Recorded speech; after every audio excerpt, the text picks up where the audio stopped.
est entêté. Oh yeah. Un peu sauvage c'est bar. On fait ce qu'on veut notre corps. On est fa fa fa fa fa fa fa fa fa fa fa fa fa fa farouche. Wow. Approche-toi pas.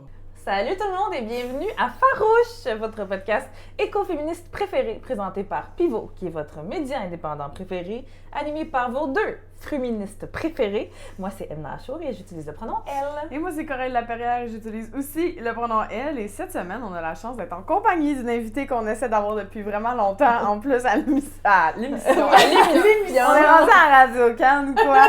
Mélissa Malène Dupuis. Oui! Moi, je suis une fruit autochtone. Ah oui, j'aime ça, fruit autochtone. C'est parfait, ça. Ben, Mélissa, pour ceux qui te connaissent pas, enlevez-vous-en. Non, c'est pas une joke. Pour ceux qui te connaissent pas, t'es une auteuriste, réalisatrice, militante autochtone, Innu de la Côte-Nord. T'as confondé le volet québécois du mouvement I Don't Know More en 2012. Moi, Avec Woody à la rivière. Oui, moi, c'est comme ça que je te connais. Et on peut t'entendre à la barre de l'émission Coué sur les ondes d'ici première. Et là, on veut savoir, est-ce que tu te sens farouche aujourd'hui? Ah, moi, je suis effarouchée. Je suis une féministe aussi. Mais moi, c'est vraiment du féminisme autochtone. Fait que souvent, tu sais, ça fait qu'on a des angles d'entrée qui sont différents. Je pense peut-être que du féminisme qu'on va dire plus traditionnel, eurocentré. Ouais. Mais je suis toujours game d'avoir des conversations comme celle-ci. J'aime ça. Ben vas-y, mais on l'a dit go, parlons-en tout de suite. C'est quoi la différence, tu trouves, entre le féministe autochtone puis le féministe eurocentré? Ben, je pense que dans les catégories, c'est une question de langue, hein, parce que nous autres, on a une langue d'action, de relation, et le français, l'anglais, l'espagnol, toutes les langues eurocentrées, c'est des langues de mots. Fait que les silos se créent beaucoup plus facilement dans la langue en français ou en anglais, alors que dans les communautés, nous autres, c'est vraiment comment tu es connecté à quelqu'un, quelque chose, c'est ta relation, tu sais. Okay. Fait que pour moi, le féminisme autochtone, c'est vraiment, premièrement, c'est un féminisme qui défend les femmes, les hommes, les enfants, les aînés. Fait que c'est un féminisme qui se met de l'avant. C'est certain que c'est aussi une forme de retour vers le regard qu'on avait sur le rôle des femmes, qui prédate la colonisation. Ouais. Parce que, souvent, on va dire, tout ce qui est demandé depuis quand même des siècles par les féministes européennes, eurocentrées, les féministes nord-américains, c'est des choses qui existaient déjà sur le continent puis qui avaient servi à créer nos groupes. Fait que, on avait des rôles, mais c'était des rôles complémentaires à ceux des hommes. Il y avait les rôles aussi des personnes qui sont bispirituelles. Puis c'était pas comme une punition. C'était vraiment comme quelque chose de quoi tu étais fière. Fait que être une mère, ça voulait dire s'occuper du campement, faire la petite chasse, avoir les enfants, les aînés. C'était un rôle qui faisait que beaucoup de femmes étaient des leaders des communautés. Les gars, eux autres, allaient à la chasse du gros gibier, fait que c'était des pourvoyeurs pour nous autres, mais ils allaient faire leurs affaires. Fait que les gars partaient à la chasse, les femmes restaient au campement, on créait beaucoup, mais on se complétait. C'était vraiment, tu célébrais la femme, on célébrait l'homme. Fait que c'est ce retour-là vers cet équilibre du regard, du rôle de l'un vers l'autre que moi, je suis plus enlignée. Fait que, pas quelqu'un de plus important que l'autre. Non, c'est ça. Mais j'ai eu un papa québécois. Fait que là, j'avais un papa qui avait un regard, lui, très féministe. Très, pour lui, je devais être capable, je devais être une femme forte. Puis d'ailleurs, il m'avait donné comme nom de baptême, mes parents, Marie-Octobre, Mélissa Malène Dupuis. Puis le Marie-Octobre, c'est inspiré d'un roman, puis c'est une femme qui avait fait la résistance en France. Ça. Fait que je pense que mon père s'enlignait vraiment pour... Il savait pas, c'est ça, il savait où est-ce que tu t'en allais. Fait que c'est pour ça. Le féminisme, c'est vraiment des choses qui peuvent se guérir les uns des autres. On utilise le privilège des femmes nord-américaines, blanches, qui ont des privilèges pour pouvoir faire venir de l'avant justement les enjeux des personnes qui sont afro-descendantes, des personnes autochtones. C'est vraiment un travail de complémentarité, je pense. Ouais. C'est drôle, ça challenge ma misandrie, je vais le dire, de voir, mais de cette perception-là, parce que c'est vrai que moi, dans les dernières années, je me suis radicalisée en mode, pas que je pense que les femmes sont plus importantes que les hommes, mais oui. Mais oui. C'est un retour de aujourd'hui, parce qu'on s'entend, on le vit tout ensemble, on est pognés dedans. Mais je dis au monde souvent, tu sais, la personne qui m'a fait le plus de tort dans ma vie, c'est une femme autochtone, puis la personne qui a été mon meilleur allié, la personne qui m'a donné le plus de plateforme, c'est un homme blanc. Et j'ai dit, tu sais, c'est dur de tout mettre dans des silos.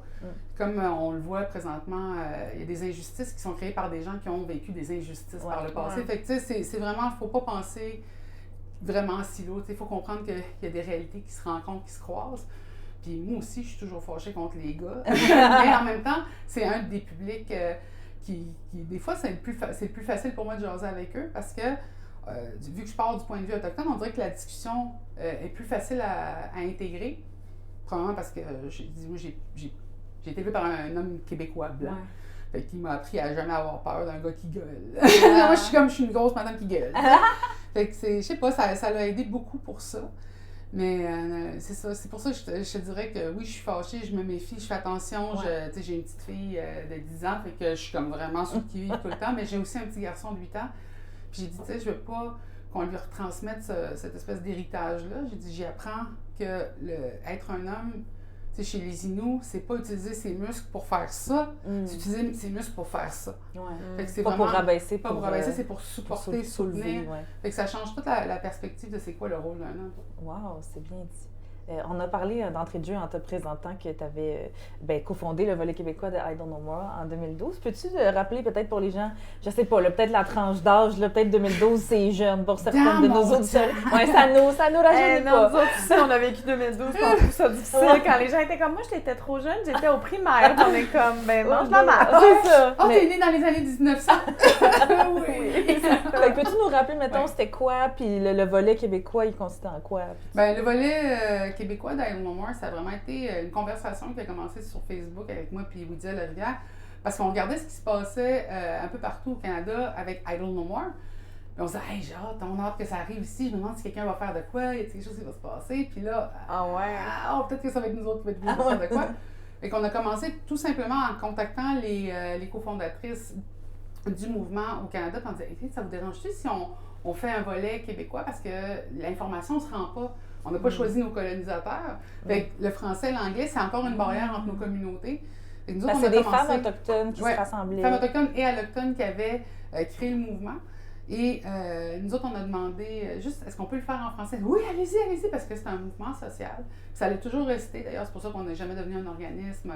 Le monde dit, pourquoi vous n'êtes pas Une OBNL, Une OBNL. ouais. Moi, je dis, non, écoute, c'est un mouvement qui te permettait de te tourner sur un dixaine, mais qui était aussi construit avec 2 Q-tips et un morceau de duct tape. C'est ça, on n'avait pas le temps de passer 6 mois à faire de l'admin pour Non, rendre c'est ça un ça. OBNL. là. On a vraiment fait sur l'énergie de la POF de l'ère du temps.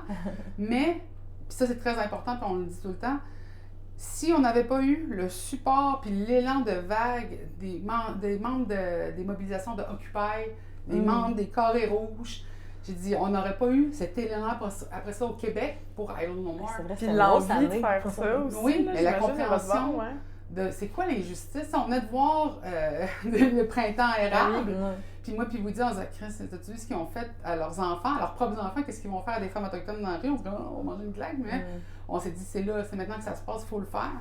Sauf que toute la part qui est venue par en arrière nous a vraiment aidé. Ça nous a donné un cours en accéléré sur la mobilisation. Parce que nous autres, moi, j'étais contente de suivre les leaders, mais là, je me suis rendu compte que des fois, les leaders, ils vont pas dans la direction que moi, j'aimerais. Puis nous autres, c'était vraiment de faire entendre les voix autochtones. Mais toutes les voix, même celles avec lesquelles on n'est pas d'accord. C'était un peu d'enlever le bouchon sur la bouteille du génie. C'était d'ouvrir ça. Puis je pense qu'on a été très contente quand ça s'est passé parce qu'on a eu beaucoup d'appui. On a eu la couverture du Devoir, puis après cette couverture-là, parce qu'en plus, elle était très marquante, ben ça n'a plus jamais dérougi dans nos boîtes courriels. C'était ouais. dessus, parce que moi, j'ai un souvenir. Moi, je travaillais à la presse canadienne à l'époque. Puis moi, j'étais au sport. J'étais journaliste sportive à l'époque.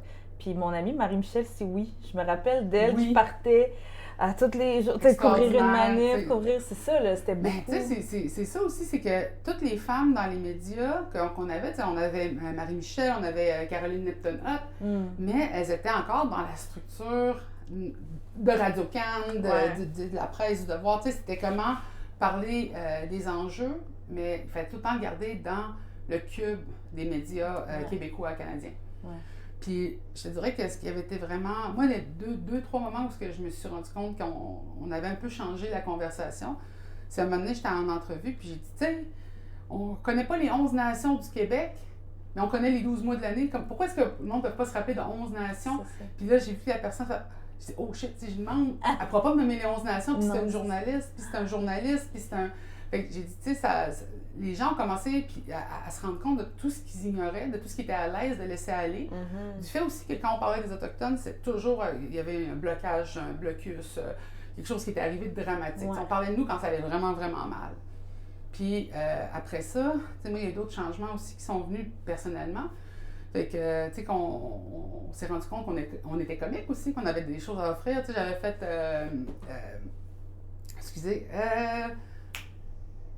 Infoman. Oui. Ah oui. Tu sais, on a fait Infoman. Puis les gens, ah ouais, c'est drôle. Puis à un moment donné, j'étais avec Karine Lefebvre en entrevue, puis on parlait de Marvel.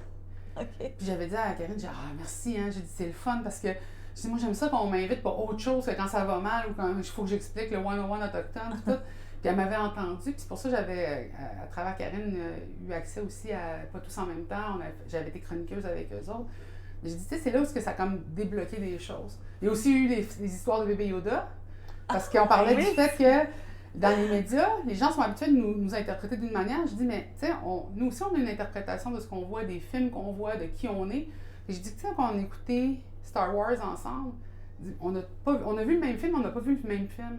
Fait qu'en parlant de bébé Yoda, ça a fait se rendre compte que nous, on avait une interprétation de ce qui se passait dans les médias qui était totalement différente de ce que les Allochtones pouvaient voir. Fait que tous ces petits moments-là... Attends, c'est quoi? Moi, je veux savoir c'est quoi l'affaire avec bébé Yoda, là. Bébé Yoda, il est autochtone. Ça, on le sait. OK. Mais quelle nation? Fait que là, nous autres, on avait rentré en guerre de quelle nation bébé Yoda était. Puis au Québec, ça s'était très, très tête entre les Inuits puis les Atikamekw. Les Atikamekw, il y avait le nombre pour défendre, mais j'ai dit, moi, j'avais les médias pour me backer. Fait que moi, je pouvais en parler beaucoup dans les médias. Fait qu'on rigolait là-dessus. Puis c'était encore des fois des jokes de... Genre, t'envoyais une photo d'un gremlin, c'est ça votre bébé Yoda, vous autres. Puis tu sais, qu'on faisait l'humour traditionnel de C'est pourquoi bébé Yoda est autochtone? Mais non, mais... en 2026, puis je suis encore en train de l'expliquer. Ouais. Yoda, Ouais. quand on le voit la première fois, dans les premiers films, Ouais. c'est quoi? C'est un vieil homme autochtone qui habite dans une hutte, dans le milieu de la forêt, qui parle un anglais brisé. Fait que c'est un vieux... Comme s'il appelait les vieux Indiens des films western. La paix sera toi, je serai. Tu sais, genre, vraiment. Hey, j'avais western. pas ça sur ma bingo ben card oui. de parler de ça aujourd'hui, je capote. Mais Bébé Yoda, c'est la génération suivante, c'est les aînés en formation. On dit tout le temps, I'm a young elder. Tu sais, genre, je m'en vais être un aîné en formation. Fait que c'est de dire comment être un aîné, ça mène que tu commences par un jeune. Fait que là, Bébé Yoda, ce qui était le fun, c'était qu'il était cute, qui était le fun. Puis là, les franchises de Star Wars, nous autres aussi, on les connaît. Fait que dans le temps, le monde ne pensait pas qu'on écoutait ça. Mais oui, on écoute. Autant, moi, je suis née. Vous aviez la TV, On avait été. ça? Mon premier film au cinéma, je l'ai écouté dans le ventre de ma mère. Je suis allée voir Star Wars avec ma mère à Port-Cartier. Wow. Puis j'ai dit, tu sais, c'est le premier film, mais après ça, on a écouté Star Wars toute notre enfance. Okay. Toute l'interprétation de ce qui est autochtone dans les franchises de Star Wars, tu sais, la coiffure de Leia, tu sais, les Sand People. Mais j'ai dit, tu sais, quand on est arrivé à Bébé Yoda, là, on était avec le Mandalorien. C'est vrai qu'il y a full de colonisation pis tout Ben aussi. oui, dans Mais au Star Wars. début, Ah. c'est les méchants Sandmen qui tuent les pauvres, tu sais, moisture farmers. Mais là, quand tu arrives au Mandalorien, puis que tu as Taika Waititi qui aide à créer la série, là, tu te rends compte, ah ouais, les Sand People, c'est des Autochtones qui se sont fait prendre leur terre, puis là, ils se sont fait déplacer. Fait que, tu sais, les autres, c'était juste dans la défense de leur territoire, tout ça. Fait que là, tu commences à avoir une vision autochtone de quand tu es de l'autre bord. Fait que Yoda, bébé Yoda, c'est des Autochtones. Wow. C'est juste quelle nation? Tu sais, J'adore. ils sont proches de la force, donc de la nature. Tu sais, ça fait que c'est vraiment toute cette interprétation-là qu'on a rigolé. Puis maintenant, le monde, il voit, tu sais, on fait des médaillons, des boucles d'oreilles, on a même des régalias complètes. Il y a certaines personnes qui avaient des régalias de Darth Vader. Puis fait que dans les parois, fait que tu sais, c'est juste pour dire, on est là. On n'est pas statique dans l'histoire. Fait que, tu sais, Star Wars, c'est juste une bonne manière de se rendre compte, hey, ils sont encore là. Ben ouais. Ils sont encore culturellement connectés, mais c'est juste qu'on n'a pas la même interprétation. Wow! Tu parlais de Radio-Canada. C'est très féministe. Oui, non, mais on la aime tournure tout que cette ça. entrevue prend. Tu parlais de Radio-Canada, que tu as été collaboratrice, là, maintenant tu animes l'émission Quick Way. Est-ce que est-ce que tu sens que tu peux te permettre de dire tout ce que tu veux à Radio-Canada? Ici, Farouche, c'est un safe space. C'est en ligne, on n'est pas censuré, on a le droit de dire ce qu'on veut. Est-ce que tu sens que tu as la liberté vraiment? Mais moi, c'est sûr que là, je suis à Radio-Canada, puis Radio-Canada, les animateurs comme les journalistes, ils ont Code d'éthique. les codes d'éthique journalistiques. C'est sûr qu'on a un petit peu plus de jeux comme animateur ou comme chroniqueur. Puis, tu rajoutes un petit peu plus de jeux comme autochtone. Ouais. Parce que, tu sais, je travaille à la Fondation David Suzuki. Ouais. Je suis encore dans mon projet de responsable du projet Boréal, dans lequel je suis rentrée en 2018.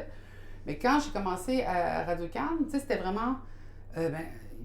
on peut pas faire ça. Tu sais, tu peux pas avoir une animatrice de Radio-Can qui fait en plus de la militance. C'est ça qui est sideline. militante, là, ouais. Fait que, tu sais, j'ai dit, moi, ce que je fais, c'est que là, j'ai 2 chapeaux. Fait que j'ai un chapeau art et culture avec Kwekwe.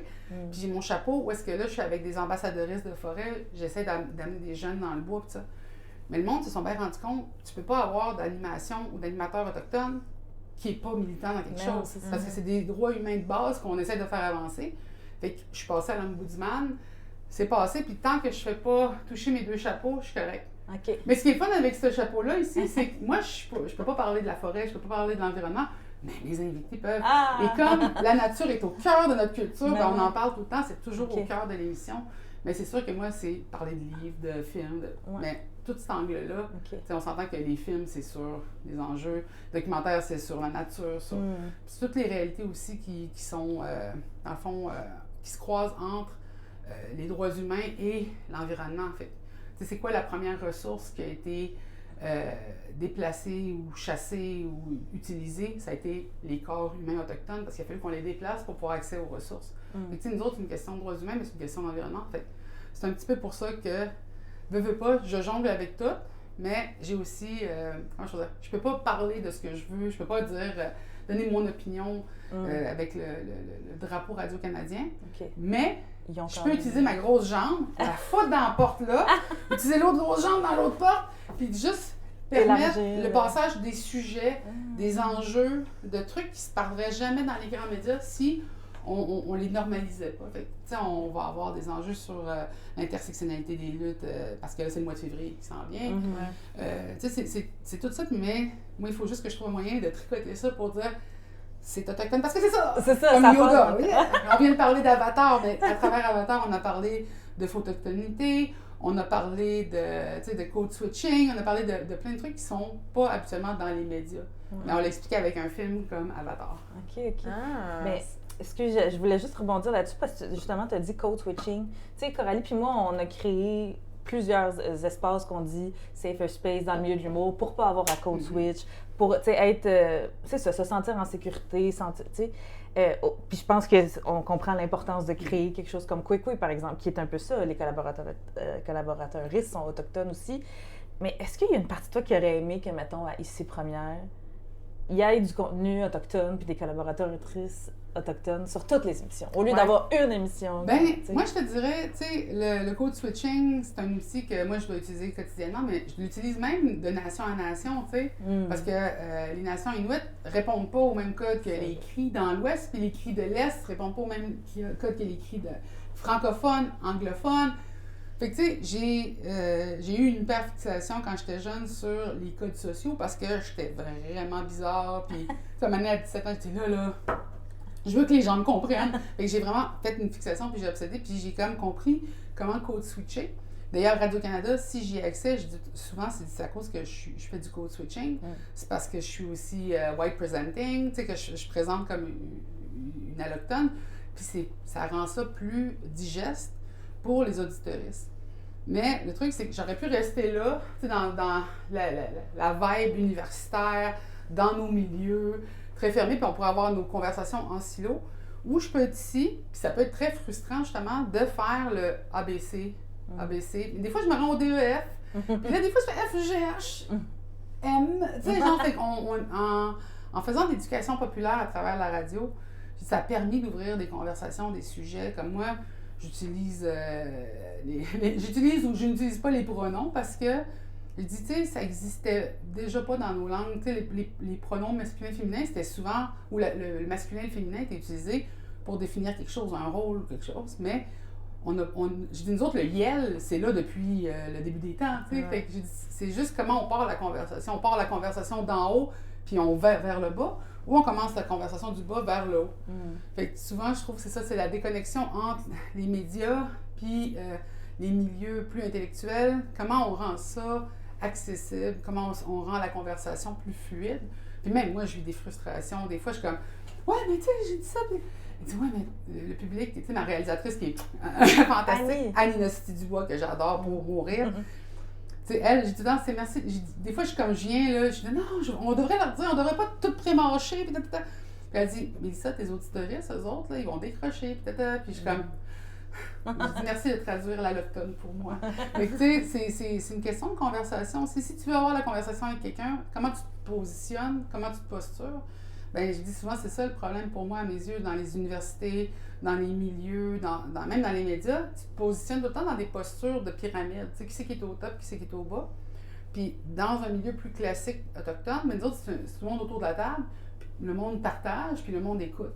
Mais on s'entend que dans les médias plus traditionnels, Radio-Can, c'est comme une lutte, là. D'ailleurs, j'ai eu un choc, moi, quand je suis arrivée, les premières fois que j'ai fait de la chronique, puis qu'on était plusieurs personnes autour du micro, je me suis rendu compte que personne ne va te laisser la parole. Il n'y aura pas un tour de parole, il n'y aura pas un respect de la parole, il n'y aura pas les aînés en premier, puis on prend le temps de se parler. Fait que j'ai dû adopter des codes de radio, être capable de prendre la place. D'imposer d'imposer ma parole, mais de le faire d'une manière qui n'a pas l'air trop agressante ou agressive. Puis c'est pas parce que je suis une femme, on s'entend que je suis, comment on dit, j'ai des grosses bottines. Puis, mais je pense que j'ai réussi justement à utiliser ce qui est beau de la culture autochtone pour la prise de parole, mais de le mélanger avec ce qui est très difficile aussi dans le contexte allochtone. Mais Kwikwi, c'est une émission autochtone parce qu'on préenregistre. On s'assure que la parole de nos aînés prenne le temps d'être déposée. On va le monter après pour que ça soit entendu par un public qui est aussi allochtone, mais on veut que l'expérience de la radio, des médias soit agréable pour nos invités. Puis ça, je pense que c'est ce qui fait que nos invités reviennent.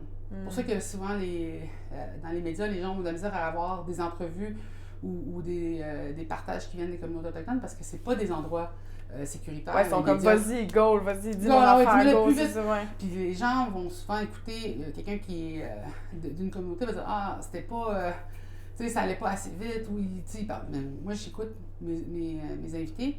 Puis je dis, ah, ben tu sais, lui, c'est un Inou de la Côte-Nord, tu sais, il va parler de même, fait que moi, je vais y répondre d'une manière qui va faire qu'il va se sentir à l'aise. Ah, lui, c'est un cri de l'Ouest. Ah, elle, c'est une Métis, Red River. Fait que, tu sais, ça me permet de donner la place, puis donner le temps autour du micro, puis aussi de respecter le fait que, des fois, c'est leur troisième langue, le français. Des fois, ça va être une langue autochtone, après ça, l'anglais, puis après ça, le français, ils l'ont appris en troisième, tu sais. Fait qu'on prend toujours le temps de remercier. T'sais, merci de vous adresser à nous dans une troisième langue. T'sais, on n'a pas choisi nos colonisateurs, ça je le répète tout le temps, parce que c'est les luttes de quotas de langue que nous autres on subit. Parce qu'il y a beaucoup de musiciens, d'artistes qu'on ne peut pas inviter à cause du français. Je dis, fait que les Autochtones subissent encore une colonisation par les langues qu'ils n'ont pas choisi de devoir apprendre.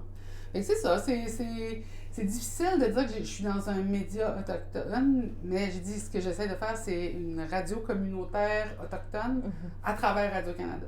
Et je dis, je veux qu'on entende ce qui serait notre radio. Fait que tu sais, le monde se connaisse, on se jase. Hey, je t'ai reçu la semaine passée pour ton film, là on va te recevoir pour tes toiles qui étaient à la parce que c'est notre réalité.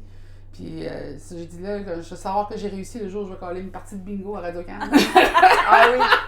Ça a l'air d'être bien important le bingo dans les communautés autochtones. C'est un sport.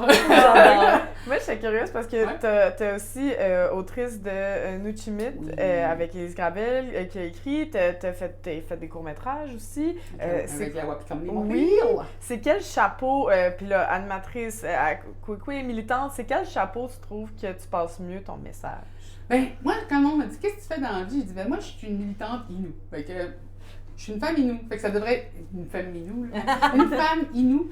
Mais j'ai dit ça devrait expliquer beaucoup pourquoi, quand on voit, dans le fond, des femmes comme Isabelle Picard ou, tu sais, justement, Natacha Canapie-Fontaine, tu sais, c'est des poètes, des artistes, des anthropologues. J'ai dit, on n'a jamais eu une étiquette. Parce qu'on doit pouvoir porter plusieurs rôles, on doit pouvoir, tu dois pouvoir faire des mocassins, chasser, tu dois pouvoir créer de la médecine. Tu sais, c'est vrai qu'on était toujours dans plusieurs rôles. Quand j'ai commencé à Idle No More, moi, j'étais... tu sais, je voulais faire artiste textile. Là. C'est là-dedans que j'étudiais. Je voulais faire une exposition sur les histoires puis les légendes, mais du point de vue de la sexualité autochtone, celle qui a été effacée par les curés, tout ça. Quand je dis ça au monde, ouais, ben oui, je crochetais des pénis rose fluo. J'avais toute une idée de parler des légendes puis de comment on voyait la sexualité du point de vue. Mais Idle No More m'a fait... il m'a pitché dans l'univers. Et ben, je suis bien meilleure blablateuse que tricoteuse. Fait que je continue dans les médias. Puis ce que ça amène à ma communauté vaut plus la peine, selon moi, que si je faisais de l'art. L'art, ce serait plus pour moi. Si tu faisais des petits pénis accrochés. Des capteurs de rêve. Mais tu sais, parce que j'aimais ça. Parce que tu réalises que c'est comme ton rôle, au final, Ouais, que c'est ça ton rôle là-dedans. Ouais. Puis ton rôle va changer. Puis ça, je pense aussi, c'est ça qui est difficile quand tu veux t'inspirer beaucoup des différentes sources de militance. La militance nord-américaine est très basée dans le capitalisme. Ah oui, tu punch in, punch out. Là, c'est ça, c'est vraiment, puis tu dois être capable de fournir, puis tu dois tout le temps être dans la rue. J'ai dit, mais ça marche pas, ça fonctionne pas. Puis moi, en vieillissant, ben, mes rôles ont changé. Fait que je n'étais plus une jeune militante dans la trentaine, pas d'enfant, avec une capacité de travailler jusqu'à 3-4 heures du matin à faire des médias sociaux. J'ai dit, ce que je suis devenue, c'est un parent. Puis là, mon rôle de parent, c'est ça que j'ai voulu mettre de l'avant. J'ai dit, moi, mes enfants vont passer avant tout le reste. Là. Je suis désolée, mais moi, je brûlerais la planète pour mes enfants sans y réfléchir parce que c'est mes enfants, mais c'est ça mon nouveau rôle. Et là, comment j'avance dans la militance, mais en mettant ce rôle-là de l'avant, ben, je me suis tournée beaucoup vers, OK, les mères au front. J'ai dit, c'est une réponse à notre besoin d'agir, mais dans une réalité où est-ce que c'est des mères qui doivent aller à la garderie, qui doivent recevoir des diagnostics, qui doivent moucher des nids morveux, tu sais. Puis, ce que je voyais, c'est que si je restais dans la militance comme je l'avais fait dans le premier bloc, j'ai dit, ben je négligeais mes enfants. Je n'étais pas là les fins de semaine, tout. Fait que moi, j'ai commencé à dire non à beaucoup de gens pour pouvoir dire oui à mes enfants, à ma famille. Parce que c'est le fun, la militance. C'est le fun être dans les médias. Le travail, c'est le fun. Ouais. C'est chiant être une maman parce qu'il n'y a rien à propos de toi, c'est tout à propos d'eux autres. Puis, tu sais, t'es fatigué. Quand ils sont venus au monde, ils m'ont volé tout mon collagène. C'est comme... Mais c'est la plus belle chose qui pouvait m'être arrivée. J'ai dit, ça m'a sorti la tête de mon cul. Puis c'était vraiment... ça m'a appris à relaxer. Ça m'a mis les freins. La nature a mis les freins là où est-ce que, le capitalisme en aura mis du carburant de plus. Puis là, j'ai dit, mais là, c'est ça qui est cool, c'est qu'après ça, je m'en vais vers être une cocomme, tu sais, vers le cocomme d'âme. Puis là, ça va être encore plus dur parce que mes bras, mes jambes, tout ça va avoir de la misère à avancer. Mais je vais avoir plus de connaissances. Fait qu'est-ce que ça fait dans le milieu autochtone? Mais c'est le temps de transférer vers des jeunes. Fait que mon travail avec la Fondation me permet de donner à des jeunes, justement, des pistes qu'ils n'auront pas à découvrir par eux-mêmes. Tu sais, un peu comme on a fait pour nous à Idle No More au début. Je dis, ben c'est ça qu'on doit faire. T'sais, on doit appuyer ces jeunes-là. On doit pouvoir leur faire confiance, puis les suivre. Puis ça, c'est une leçon que j'ai appris beaucoup en militance pendant Idle No More. C'était, t'as les chasseurs en avant qui ouvrent la piste. Tu as les grands-mères en arrière qui ferment la marche. Puis si tes jeunes puis tes aînés ne se parlent pas, bien là, à un moment donné, le groupe se perd. Puis je voyais ça beaucoup pendant justement les carrés rouges, tu sais. Je disais, les maudits boomers, les jeunes, Puis j'étais comme, mais pourquoi ils se parlent pas? Ben, c'est parce qu'ils n'ont pas confiance l'un en l'autre. Ils veulent pas investir sur leur jeunesse en donnant la gratuité scolaire. Parce qu'eux autres, ils pensent qu'ils doivent garder tous leurs sous pour pouvoir se payer une retraite parce qu'ils ont peur de finir en CHSLD. C'est vraiment comment les rôles sont capitalisés. T'es bon à rien à part dans ta tranche où est-ce que tu travailles. Fait que quand t'as un enfant, t'as pas de parole. Quand t'as un aîné, t'as plus de parole. Alors que pour nous, les enfants passent en premier, les aînés, on les écoute en premier. Fait que tu sais, c'est tout de réinverser ça dans la militance. Fait qu'aujourd'hui, je suis encore en militance, mais d'une autre manière. Fait que présentement, c'est de garder des portes ouvertes, de transmettre ce que j'ai à d'autres, puis de leur dire, inquiète-toi pas ça, t'as-tu besoin que je te fasse parler de ça, veux-tu que... Tu sais, c'est beaucoup moins dans la rue, puis c'est beaucoup plus dans bâtir la communauté. Puis ça, c'est venu pendant la marche de Greta. Tu sais, je l'appelle la marche de Greta, là, mais c'était vraiment ça. C'était la marche à Greta, tout le monde voulait voir. Tu sais, j'ai dit, on était 1,5 million de personnes à Montréal. Greta Thunberg était là. Moi, j'avais participé avec la Fondation. On avait fait... avec la Fondation David Suzuki. On avait aidé tous les jeunes qui se mobilisaient. C'était tellement inspirant de voir aller les jeunes. Puis j'étais comme... Les Autochtones étaient en avant avec Greta aussi. Oui, dans c'était cette 15 jeunes marche-là, autochtones, 15 jeunes allochtones. Ils avaient fait une formation pendant les journées avant pour parler des enjeux autochtones, pour pouvoir se rencontrer, faire une vraie relation. Puis je dis, c'est ça l'avenir, c'est de bâtir cette communauté-là, pas juste de marcher, puis le soir, on retourne à la maison. Mais c'est ça qui était arrivé à la marche de Greta, c'est qu'on avait tout bien organisé. La rencontre avait été extraordinaire. D'ailleurs, j'ai gardé des relations avec tous les jeunes qui étaient là. Mais, tu sais, genre, je dis, c'était fou, là, parce que j'avoue que j'étais dans une place de privilégiée, où est-ce que j'étais... moi, j'étais avec les jeunes. Puis là, la marche devait commencer. Moi, je devais me retrouver dans le contingent autochtone en arrière, tu sais. Puis là, je me rappelle, Louis Couillard, il me dit « Hey, Mélissa, les journalistes sont tous en train d'écraser en avant, fait qu'on voit personne, tu sais. » C'était vraiment, ils voulaient voir Greta. Puis il y avait du monde qui poussait par en arrière les communautés autochtones, tu sais. Fait que le monde était en mode Greta Thunberg. Fait que là, il m'a donné une petite veste orange, puis j'étais allée en avant, puis je suis « OK, recule! » Parce que être une madame autochtone qui chiale, on écoute plus ça qu'un homme blanc québécois qui chiale dans une marche de militants. Et qu'on a fait reculer, puis on a fait avancer le monde, puis OK, on avance. Puis là, je me suis retrouvée dans la marche, puis j'ai dit « Oh my God! » Puis là, on était toute une gang, on braillait, on était comme « Oh, Puis j'ai dit à un moment donné, c'était tellement drôle parce qu'on était sur René Lévesque, puis j'ai dit « OK, on arrête! » Parce qu'on attendait que la deuxième file se rejoigne. Puis j'ai dit hey, je viens de faire arrêter un demi-million de personnes de marcher. Quel pouvoir! Wow. Wow. Mais tu sais, c'était tellement gros, c'était irréel. Tu sais, à la fin, on se retrouve derrière le stage, puis là, tu sais, je pense que je peux la rencontrer, tu sais.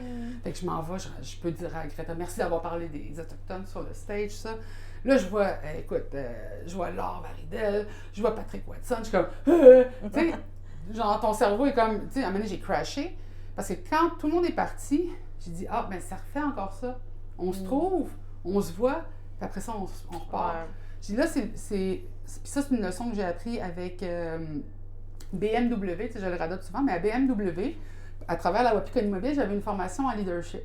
Puis on m'avait envoyé à Munich, puis BMW faisait une formation en leadership, c'était avec d'autres organismes internationaux. Et il y avait une formation qui m'avait vraiment marquée parce qu'il racontait l'histoire de Godzilla. Okay. Puis il disait Godzilla, tu sais, le premier film, il fait une 50aine de mètres, tu sais. À chaque nouveau Godzilla, il grossit, puis il grossit, puis il grossit. Puis il dit, tous les organismes ont cette tendance-là à faire comme Godzilla, à vouloir grossir. Mais à un moment donné, Godzilla est tellement gros, il est plus gros que les buildings, il est plus haut que New York. Il dit, il va s'effondrer sous le poids de ses propres os, tu sais. À un moment donné, un organisme, ben, la tête puis les pieds se parlent plus, tu sais, ça fait que tu perds toute la capacité de mobilisation. Puis là, il dit... Tous Greenpeace. Toutes les Tous. le gouvernement, tout le monde. Tu sais, à un moment donné, ça se parle plus. Ouais. Puis il dit là, c'est le bout où il faut qu'on commence à penser à se mobiliser, pas à se mobiliser, mais à développer des marchés, mais en virus, en bactéries. Ouais. Parce qu'on fait des petits trucs qui se multiplient, mais qui sont indépendants les uns des autres. Puis ça, c'était pré-COVID, là, tu sais. Mais c'était l'idée, je dis, mais c'est ça, c'est les communautés. Tu sais, ce qui va sortir de Montréal et ce qui va sortir de Granby vont être totalement différents. Les besoins ne sont pas les mêmes. Tu sais, on l'a vu juste avec, mon Dieu, la filière de batterie, j'ai déjà oublié leur nom. Nordvolt. Tu sais, Nordvolt ou bien la fonderie Horn. Tu sais, c'est tous des enjeux qui sont liés à des endroits, mais toutes ces petites places-là ont eu des cellules de mobilisation. Fait que c'est pour ça, moi, les maires au front, tu sais, tous les groupes qui vont se défaire, mais qui vont se refaire, tu sais, c'est vraiment ça, une bactérie. Puis des fois, ben, c'est un mégavirus, c'est la COVID de la mobilisation qui va venir. Là, je pense qu'on a besoin d'une COVID de mobilisation, là. Ouais. Mais c'est ça, Mais le monde... tout en faisant de la décentralisation, là. C'est ça, parce qu'il faut plus qu'il y ait comme un central. Ouais. C'est ça qui était le fun avec Island No More, c'est qu'on était pas du tout organisés, genre, on se demandait pas la permission, tout, mais on était tous enlignés vers la même idée. Puis c'était ça qui a fait que ça a fonctionné. C'est ça qui a fait qu'on se tournait sur un 10 cents. C'est ça qui a fait qu'on n'avait pas de lutte de pouvoir à l'interne non plus. Parce que aussitôt que tu mets des récompenses, là, si tu fais une pyramide, là, il y a tout le temps quelqu'un qui va vouloir aller vers le top. J'ai dit, tu sais, les abeilles, ça fait du miel. Il y a tout le temps des mouches que ça attire. Puis quand tu fais des organismes, tu fais de la politique, tout ça, j'ai dit, ben c'est là où est-ce que, à un moment donné, il y a tellement de mouches que les abeilles sacent le camp.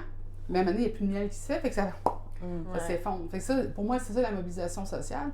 Puis j'ai dit, notre leadership à nous, puis je le fais tout le temps, cette pyramide-là, je la split en arrière, puis j'ai dit, c'est un canot.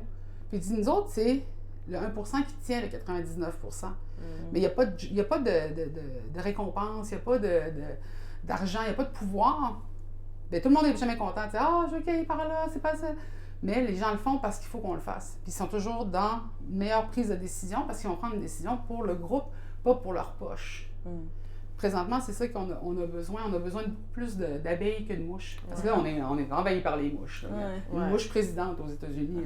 Une grosse mouche. Une grosse mouche à marre. Moi, j'ai réalisé qu'il y a des fois, le monde, ils me disent que je devrais être politicienne. Puis je suis comme, tu trouves pas que je serais une bonne politicienne, tu trouves que je suis une bonne leader. C'est pas la même chose. Puis c'est comme, si tu trouves que je suis une bonne leader, deviens leader, sois inspiré par ça, puis fais ton affaire. Mais c'est pas plus de politiciens qu'on a besoin, même de gauche, c'est juste plus de gens qui ont un discours qui inspire d'autres personnes puis qui finit par créer cette espèce de boule de neige. Je dirais pas que j'ai pas pensé de rentrer en politique. Ouais, c'est ça. Il y a du monde qui te l'ont demandé. Ça arrive, là. Mais le truc, c'est que j'ai dit, tu sais, pourquoi est-ce que j'irais me noter les mains, tu sais? C'est ça. Je dis, il y a des gens qui sont meilleurs politiciens que moi. C'est une job, là, faire de la politique, là. Ça demande beaucoup de capacité à faire le pour et le contre pour tout le monde. Mais ça, c'est dur. Là. Quand tu es militant, sortir le militant, la militante de soi, là, c'est. Ou TDAH ou artiste. Pour moi, c'est comme. Moi, me demander de faire de la politique, c'est comme me demander d'être comptable. C'est la même job de 9 à 5. Une job de bureau de 9 à 5, super intense. Là. Ben, tu sais, moi, je suis une keyboard warrior, je suis une militante de la rue, mais j'ai dit, moi, je veux trop. Tu sais, je veux plus que. Tu sais, moi, je vois très, très loin. Mais j'en ai pas rendu là. J'ai dit là, présentement, on est dans un moment où est-ce que les communautés autochtones veulent juste plus être dans le marbre, veulent juste plus avoir le petit bout du bâton, veulent avoir des jobs comme tout le monde. On est là-dedans parce qu'il y a une injustice qui est là depuis longtemps. Mais là, présentement, pourquoi est-ce qu'on n'est pas partout en même temps? On est fatigué. La militance, ça fatigue. Deuxièmement, il y a eu une écoute. Fait que là, ce que ça a fait, ça a enlevé le bouchon. Tous les militants qui étaient ensemble dans la rue, là, ils sont rendus partout. Sont rendus justement dans les gouvernements, sont rendus dans les organismes, sont rendus dans des associations. J'ai dit, mais là, on n'est plus ensemble tout le temps, parce que là, on tient des rôles, mais parce qu'on a été écoutés. Ça donne une pause aussi, ça donne un moins d'épuisement. J'ai dit, là, présentement, je pourrais pas être dans la rue, parce que je tiens quelque chose qu'il n'y a pas beaucoup de gens qui tiennent au Québec puis au Canada, c'est-à-dire un micro, Radio-Canadien, national, en français. J'ai dit, ce que je peux réussir à faire amener de l'avant, j'ai dit, c'est fantastique. C'est ça ma militance présentement. J'ai dit, mais là, c'est qu'il y en a d'autres des militants, puis il y en a d'autres des causes qui vont avancer, mais c'est ça, on fait un premier pas, on respire, on fait un autre premier pas, on respire, on recule, parce que des fois, il y a des reculs, mais ça donne un élan pour aller après ça de l'avant, tu sais. J'avais déjà utilisé cette analogie-là sur les vagues, parce que je disais, les militants, c'est comme les vagues. Ça vient sur la plage, ça nettoie la plage, mais ça retourne. Puis des fois, la vague est plus grosse parce qu'il y a des militants de d'autres causes qui embarquent, mais des fois, la vague est plus petite parce que tu n'as pas besoin autant d'énergie, mais des fois, tu as besoin d'un petit tsunami. Mais j'ai dit, mais on n'est pas tout seul, parce que nous, on croit à ces justices-là, on croit à l'humanité de base, mais il y en a qui aiment ça, eux, être au top de la pyramide, puis ils ont leur propre vague à faire avancer, eux autres aussi. Fait qu'on est un peu dans ces luttes-là. Mais ce qui est fantastique, c'est qu'on se rend, même s'il y a des messages comme quoi les femmes devraient être plus genre tradwife, puis tout ça, je dis, si tu regardes la qualité de vie de toutes les nations, toutes les communautés, toutes les sociétés, où est-ce que les femmes ont gagné du terrain, je dis, tout s'est amélioré. Mais qu'est-ce qui arrive, c'est que des fois, OK, on a aimé ça que ça améliore, mais là, on voudrait qu'il décrisse pour qu'on puisse prendre ce qui a été amélioré. Fait que les mouches arrivent. Fait que moi, je pense que c'est ça qui est le fun, c'est qu'on se rend compte qu'on ne pourra jamais enlever ça, ce que la justice, ce que l'humanité de base a donné.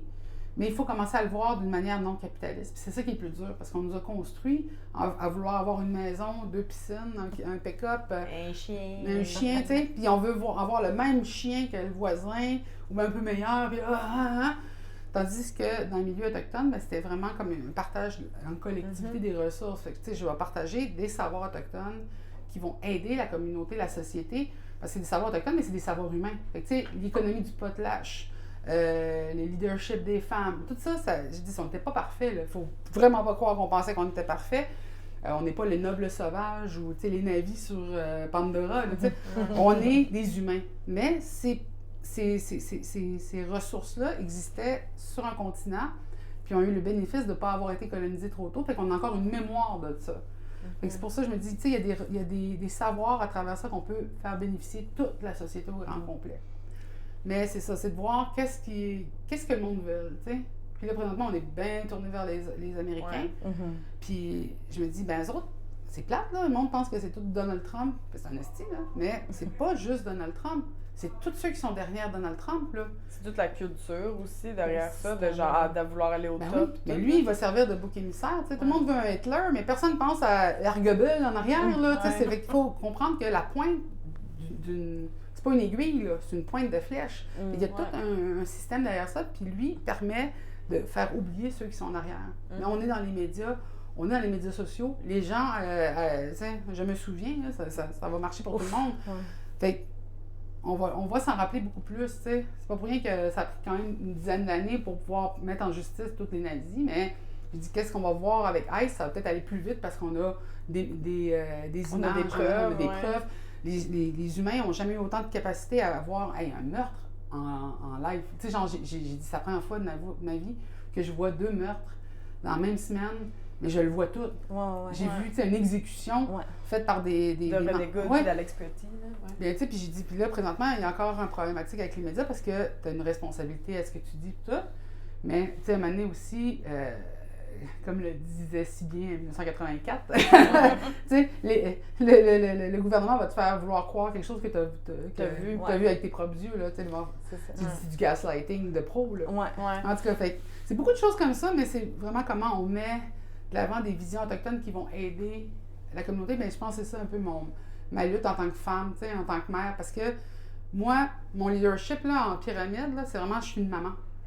Fait que pourquoi je fais ça? Parce que je veux que mes enfants aient une capacité de vivre, puis je veux que les enfants avec qui mes enfants vont grandir aient la même capacité de vivre, parce que sinon, on va juste continuer. Ton pick-up puis ton chien est plus beau que le mien. Moi, j'étais curieuse de savoir, parce que tu es à la Fondation David Suzuki, puis on dirait que j'ai goût de revenir sur une entrevue que David Suzuki a faite en mai. Je pense, cet été.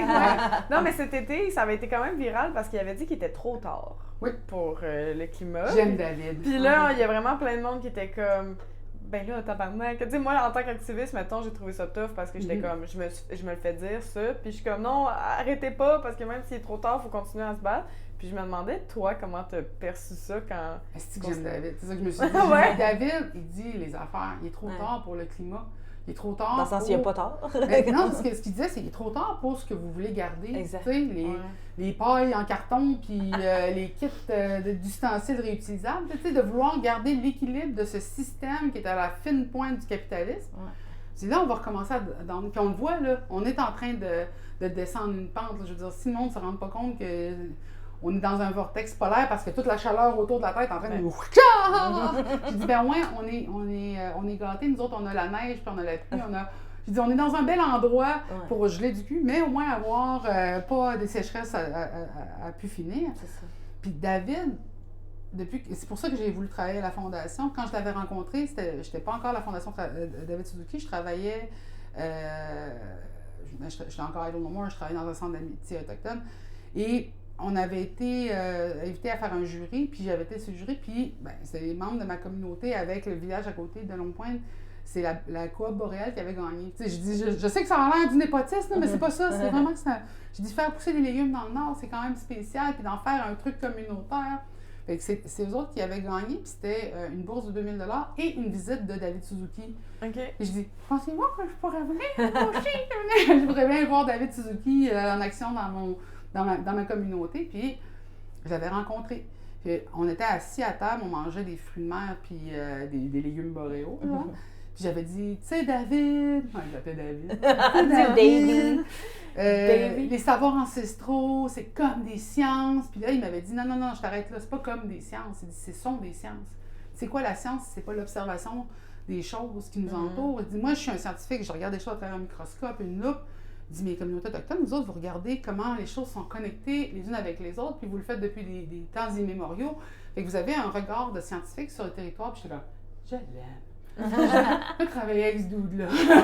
Fait que c'est pour ça qu'à un moment donné, quand j'avais eu la capacité de pouvoir postuler au rôle à la campagne boréale. La campagne boréale, puis de travailler avec Karel, Mérand, mais aussi mon amie Louise Enoetti, qui était une scientifique, qui est encore une scientifique, mais qui était scientifique à la Fondation. J'ai dit, je veux aller avec lui parce que la Fondation avait vraiment une vision qui incorporait les enjeux autochtones, les savoirs autochtones, puis d'entendre de la bouche de David Suzuki son respect qu'il avait pour les savoirs ancestraux, pour la connexion des savoirs avec les sciences du territoire. J'ai dit, c'est là-dessus que je veux travailler, c'est avec ces personnes-là que je veux travailler, puis c'est de reconnaître que nos enjeux, nous autres, c'est des enjeux de droits humains, des enjeux de nature, mais qui sont connectés aussi avec le territoire, puis une réalité que c'est le vivant. On vit ensemble sur ce territoire-là, on n'a juste pas la même vision. Fait que, tu sais, j'ai pu faire avancer le regard par les bains de forêt. Tu sais, comme on disait, le code switching. Oui. J'ai dit, les bains de forêt, c'était tellement drôle parce que quand je commençais mes ambassadeurisses, la COVID est arrivée. Fait que je dis, je peux pas aller dans le bois, je peux pas les amener se promener en forêt. J'ai commencé à faire des bains de forêt virtuels. Puis, moi, j'étais avec mon téléphone à 2 mètres de distance de tout le monde. Puis là, je montrais, puis là, je parlais de la relation au territoire. Puis j'ai dit, à un moment donné, je m'étais installée dans une piste cyclable. Puis j'ai dit, regardez, là, je suis dans une piste cyclable, c'est la seule place que j'ai le droit d'être. J'ai le droit d'être dans une voie publique, mais la piste cyclable est entourée d'arbres fruitiers, fait que je peux être ici si je parle pas à personne. Fait que, je montrais l'absurdité de comment on avait construit notre société. Je dis, mais la nature, elle trouve un chemin.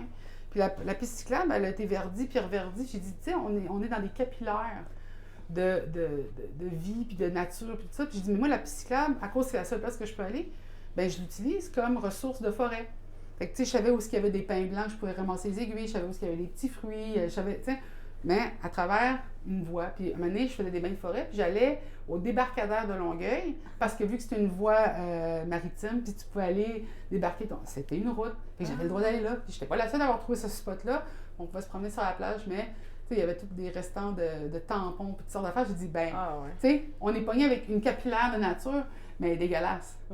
Fait que David, moi, ce que j'ai aimé de son discours, c'est qu'il nous fait nous rendre compte, là, c'est comme un régime, tu sais. Ah, j'ai perdu 10 livres avant l'été. Ben là, l'été est arrivé, t'as pas perdu ton 10 livres. C'est à chaque fois qu'on se met une espèce de... Ouais, les cibles de climat, c'est les comme... cibles de climat, finalement, on les fera pas, finalement. Comme si c'était un régime. Comme un régime, puis je l'ai pas eu, tu sais. Puis j'ai dit, mais toute cette... C'est rien, ça. Ça veut dire, ça donne rien comme de tout penser que tu vas rentrer ça dans ce temps-là. Mais si tu changes aujourd'hui, tranquillement, si tu regardes, si tu t'éduques, si revois le système. Oui, si tu arrêtes de regarder ce système-là comme étant ce qui va être la réalité dans 10 ans, puis que tu décides, bon, mais comment je vois autrement, je dis là, tu vas avoir un vrai changement. Je dis, on a tout le temps vécu des changements climatiques, c'est juste que celui-là est accéléré par l'humain dans une réalité de capitalisme. On va vouloir l'étirer jusqu'au bout pour pouvoir twister la dernière goutte de jus de citron. Mais je dis, tu sais, nous autres, la théorie veut qu'on a traversé le land bridge, tu sais, parce que justement, les glaciers étaient assez hauts que la mer était basse. Puis c'est comme ça qu'on s'est retrouvés ici. Je dis, on a vécu dans des situations de froid extrême, des situations de chaleur extrême. Tu sais, en tant qu'humain, on a vécu toutes sortes de réalités. Mais on a tout le temps survécu. Pourquoi? Parce qu'on s'est adapté au territoire. On n'a pas demandé le territoire de s'adapter à nous. Et moi, je sais que David, dans cette vision-là, il en parlait, mais si on pense qu'on va avoir un Starbucks de l'apocalypse, je dis là, on a un problème. Oh mon Dieu. C'est pour ça que j'adore. Je recommande dernièrement pour l'éducation populaire Idiocratie.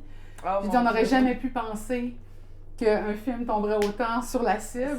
Même les Crocs. C'est vraiment un film qu'on pensait que genre... Moi, je pensais que c'était un peu niaiseux comme film, puis je l'ai écouté il y a genre 2 ans, puis je suis comme, oh non, c'est ça qui se passe. Le président Gamacho. Puis les Crocs qui ont été inventés, genre, puis qu'il dit, mais c'est quoi la chaussure qui pourrait avoir l'air d'une chaussure stupide? Oh, les Crocs!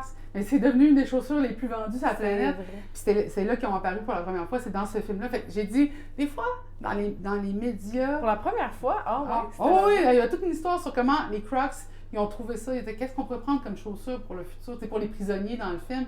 Puis ils ont sorti des Crocs. Puis écoute, après ça, les Crocs, maintenant, il y en a partout. Tout le monde porte des Crocs. Puis ils arrosaient les champs avec du Gatorade. Puis tu sais, j'étais comme... Je dis, mais tu sais, c'est pas si loin. Ça, là. C'est vraiment pas loin. Oui, c'est qui arrose les champs. T'as-tu vu Idiocratie? En tout cas, maintenant, il y a genre un problème, il y a une pénurie de bouffe, il n'y a plus de bouffe, puis c'est parce qu'ils réalisent qu'ils arrosent les champs avec du Mountain Dew. Puis maintenant, ils font comme, mais peut-être prenez de l'eau. Puis ils sont genre, oh, ne veut pas penser à ça. Ça règle le problème. Pourquoi c'est lui le ministre de l'Éducation? Il a gagné un concours. Ben, je dis, regarde tout! toute la politique américaine présentement, c'est C'est exactement exactement ça. la Oh même mon affaire. Dieu. Fait que, non, mais- c'est ça, il y a beaucoup Fait que de Baby choses. Yoda puis Idiocracy. Oui, c'est faut ça, tu là, il te va falloir mettes que je là-dessus, me là. mette à jour. Mais moi, je voulais juste Oui. peut-être conclure parce que ça m'a fait penser à quelque chose que tu as dit sur les bains de forêt, parce que moi, les farouches le savent. Je ne suis pas une femme de la nature, beaucoup. OK, je suis une fille de ville. Je suis, tu sais, une fille d'immigrants qui passaient pas leur fin de semaine au camping, là, tu sais. J'ai connecté avec la nature plus tard dans ma vie, puis même là, je l'associe pas toujours à quelque chose de positif. Je l'associe à de la performance, à de, tu sais. Puis, il y a peut-être 3 ans, j'animais une soirée pour Réseau Demain le Québec. Puis, il y avait du monde de la Fondation David Suzuki qui était là. Puis, moi, j'animais la soirée du samedi soir. Puis, j'ai dormi là, puis on était encore là le dimanche. Puis, le dimanche, il y avait un petit bain de forêt donné par Mélissa Molène Dupuis. Puis je vous ai amené juste un raccoin. Puis tu nous as emmenés dans un mini raccoin. Puis tu sais, moi, pour vrai, j'appréhende ces moments-là parce que je suis comme, je suis pas bonne, je suis complexée, je connais rien, j'aime pas les bébés, tout ça. Puis j'en parle, j'ai des frissons. J'étais tellement émue de juste t'écouter parler de, hey, ça, cet arbre-là, il a servi à ça. Ça, ces plantes-là, on fait ça avec ça. Ça, non, non, non. Puis j'étais comme, hey, moi, c'est ça le rapport que je veux avoir avec la nature, tu sais. Oui, OK, il y a des gens qui aiment ça, pas se laver pendant 3 jours pour faire du camping. Soit. Mais moi, c'est ça. Puis, tu sais, quand on parle de. Tu sais, on milite pour les droits autochtones, mais on milite pour les humains en général. Puis on a beaucoup à apprendre des autochtones. Mais ça, je trouve que c'est un truc que. Hey, il faut pas qu'on perde Être en ça. relation là. avec la nature. Être en relation, comprendre la Ouais. nature. On se met tout le temps en performance. D'ailleurs, tu sais, je te disais, tu sais, quand j'ai fait les bains de forêt, à un moment donné, des Inuits me demandaient, c'est quoi là, les bains de forêt que tu fais avec les gens à Montréal? Là? J'ai expliqué, t'es allé dans le bois. Ouais, c'est Oui, t'es allé dans le bois. C'est pas compliqué Mais pour faut ça, juste- mais ouais. Non, je dis, mais il faut juste comme l'emballer puis l'empaqueter pour qu'ils trouvent ça trippant. Puis c'est ça le truc, c'est que quand tu vas dans le bois puis que t'es de même, parce qu'on t'a pas appris à regarder de même, C'est ça. parce que tu connais pas le nom des plantes, tu connais pas leur utilité, j'ai dit, ben c'est sûr que tu vas tout le temps regarder la forêt de même, tu vas regarder tes 10 000 pas, tu vas voir ton application, tu vas écouter ton podcast, tu sais. Mais moi, je suis tout le temps en observation. Qu'est-ce que je peux trouver? Où est-ce que je peux trouver de l'écorce? Est-ce que tu la moi, c'est ça? Oh mon Dieu, j'avais pas vu. Je check. C'est comme rentrer dans un Walmart, mais un beau Walmart. Puis tu trouves tes ressources, puis là, t'as même pas besoin de cueillir rien. Tu dis, OK, maintenant, je sais où est-ce qu'il y a de la menthe sur le bord du fleuve. Ouais. Mais Mais c'est tellement empouvoirant de savoir, de comprendre, de C'est ça. reconnaître les choses. je Mais trouve. c'est pour ça que j'ai utilisé beaucoup les histoires, les livres pour enfants. D'ailleurs, notre Chimite, c'est une Avec raison. Élise Gravel. Avec Élise Gravel, j'ai dit, tu sais, on m'a raconté des histoires quand j'étais jeune des deux côtés. Puis il y en a un qui se dit, la forêt, c'est dangereux. Il y a des sorcières, il y a des loups, il y a des ours, il y a toutes sortes d'affaires. Vas-y pas. T'es en sécurité dans le village, dans ta maison. Puis dans l'autre, chez les Inuits, nous autres, c'est dans la forêt que tu vas ta langue, ta culture, va dans le bois. Ah ouais, c'est tout à toi. Fait que tu sais, toutes les histoires, comme on les raconte aux enfants, on va faire qu'ils vont avoir une relation différente quand ils approchent la forêt. Fait que moi, j'ai jamais eu peur dans le bois. Même quand je me perdais, je disais, comment je vais me retrouver, tu sais, où est-ce qu'il y a le soleil, où est-ce que la rivière coule, tu sais, je me rappelle de cette place-là. Fait que, tu sais, j'avais pas peur de la forêt. Mais quand tu perds un enfant alloctone qui n'a jamais été dans le bois, tu le trouves 24 heures plus tard, puis il n'y a plus de chaussures, puis il est tout mangé par les maringouins et tout. Puis ça avait arrivé une fois qu'il y avait un jeune, sa Côte-Nord, qui s'était perdu, puis je pense qu'il avait perdu quasiment 2 semaines. Puis ils l'ont retrouvé parce qu'il y avait des savoirs de la forêt. Ah ouais. Fait que, tu sais, c'est vraiment comment tu vois la forêt. Et puis ça, c'est super important, comment tu la vois. Est-ce que tu la vois comme un frigidaire où tu ouvres les portes, puis tu vas aller chercher l'hydroélectricité, le bois, tout ça, puis tu refermes la porte du frigidaire, ou est-ce que tu la vois comme Nutchimit, mon territoire, ma relation au territoire. Tu sais, c'est comme ma mère, je ne laisserai pas personne exploiter ma mère, je ne laisserai pas exploiter mon territoire, tu sais, d'où est-ce que mon ADN a été créé, où est-ce que mes ancêtres sont là depuis des temps immémoriaux. Fait que la relation à la forêt avec Nutchimit, c'est une manière de pouvoir connecter des jeunes, parce que c'est des savoirs autochtones, mais c'est des savoirs autochtones qui sont pour tous les êtres humains. Puis j'adore les livres parce que, tu sais, comme je pense beaucoup à 1984, ce temps-ci, je pense Le meilleur des mondes, c'est des livres que mon père m'a fait lire, puis qu'il y avait une représentation justement de regard autochtone, mais, tu sais, coincé dans une dystopie alloctone. Puis je pense tout le temps à Fahrenheit 451, parce qu'à la fin, qu'est-ce qui se passe? Parce que là, il brûle les livres, puis là, il s'attache au matériel du livre. Mais à la fin, tu as les gens qui se promènent dans les parcs puis qui récitent le livre à voix haute. Je dis, mais c'est quoi la culture? C'est quoi nos valeurs si c'est pas les choses qu'on tient tellement à cœur, qu'on les porte en dedans de nous, qu'on les porte dans notre esprit, dans notre cœur, qu'on les transmet?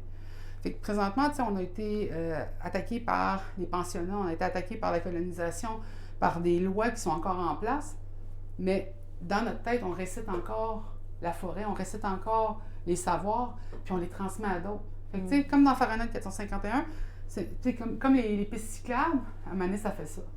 Fait qu'en partageant ces savoirs-là, puis en leur montrant leurs valeurs, puis en essayant pas de les étiqueter, puis d'utiliser ton arrière-arrière-arrière-grand-mère avec ses ossements pour dire « je suis autochtone », parce que tu y vois un plus-value monétaire. Mais quand tu y vois un rattachement à ta communauté, ta collectivité, ton territoire, je dis ça change totalement l'approche. Puis ça change totalement ce que tu vas gagner. Puis s'il y a une chose que je dis au monde, c'est quand on meurt, la seule chose qu'on porte avec nous, c'est les histoires, les aventures, les choses qu'on a faites, les gens qu'on a rencontrés. Tout le reste, ça reste en arrière. Tu ne traîneras pas ton pick-up dans tes poches. Non. Mais par exemple, ton âme va transporter les gens qui vont se rappeler de toi même après ta mort. Fait que, c'est pour ça que je dis des relations sont extrêmement importantes. Puis ta maison peut brûler, mais tu sais, tant que tu as tes enfants, ta famille, tu es riche. Oui. Fait que c'est pour ça que je suis beaucoup dans ces avoirs-là. C'est tellement bien dit. Merci tellement, Mélissa Mollet Dupuis. Mon Dieu, ça faisait si longtemps qu'on voulait que tu viennes à Farouche. On n'est pas déçus, il va falloir qu'on te réinvite. Oui, on va falloir qu'on te réinvite. Parce qu'on aurait pu faire 3 heures avec toi. Fait qu'on peut te suivre sur tes réseaux sociaux. On peut écouter ton émission Kwekwe sur les ondes d'ici première. Est-ce que tu as d'autres choses que tu voudrais plugger? Nuchimit avec Nuchimit, on peut se procurer. Je te dirais que moi, c'est d'explorer les autres artistes, les autres écrivains. Je dis, moi, c'est juste des portes d'entrée, tu sais, puis Nuchimit, c'est au jeu, mais c'est pour montrer que tout le monde a une histoire de forêt à raconter, c'est juste qu'on n'a pas eu la chance de pouvoir la raconter. Fait que je dis souvent en niaisant, là, quand les médias vont vraiment être équilibrés, on va avoir un MBC autochtone, nous autres aussi. Fait que, j'ai dit, c'est peut-être ça ma carrière de fin de vie.